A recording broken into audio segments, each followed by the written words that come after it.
I'll go to our last video to just show the stupidity. And this one, Hayes, Eric Hayes, you should understand quite well. Take a listen, and then we'll take it from there. Last week, you admitted that businesses imposing their own vaccine mandates are effective in getting vaccine rates up.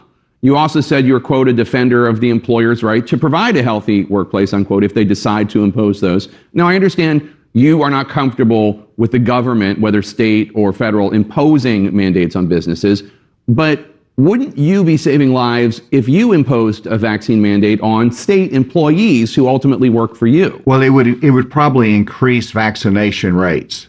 But it also would increase the resistance of some. Some would lose their job. It would hurt their families.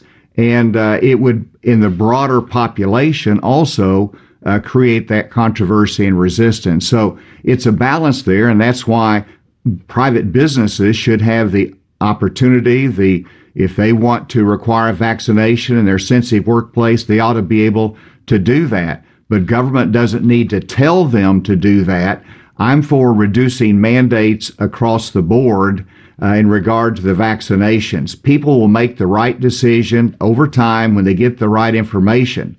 And so, sure, Tyson's have required vaccination. Their rate goes up. Others are urging it to happen in their workplace. It goes up there as well.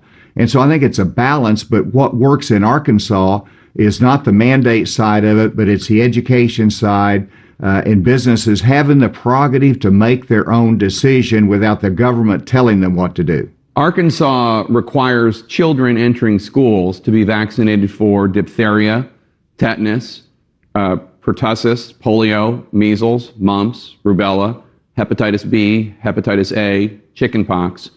Once it is fully approved by the FDA, would it save lives if you added the COVID vaccine to this list for mandatory vaccines for children? Look at that more deeply. First of all, those are state-by-state vaccine requirements. And so the federal government has never mandated what happens in the states. No, and the schools. I'm asking those you. Are state-by-state decisions. Yeah, I'm just talking about what Arkansas mandates, and these are Arkansas mandates. Absolutely. And so there may be a time in the future that you would want to mandate that in the schools, but that time is not now.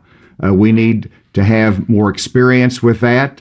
We need to have more public acceptance of it, of the vaccine. And so it could happen down the road. It also depends upon the severity of the COVID outbreak and whether the cases skyrocket again or not. Right now, they're at a very low level in Arkansas. And so it can happen. It may happen, but now's not the right time to do that. We need to know more information and to be able to build public confidence to a greater point, but it is a state decision.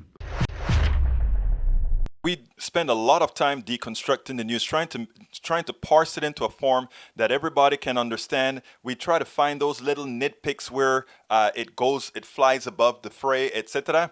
If you really like these videos that we do, I want to ask a big favor. Please go ahead, number one, subscribe to our channel, and number two, please join if you can. Thank you so kindly for watching. Keep watching. Please remember to share. We must populate the entire internet with our progressive message, a message that we know is what most Americans say that they want. So help us, please join.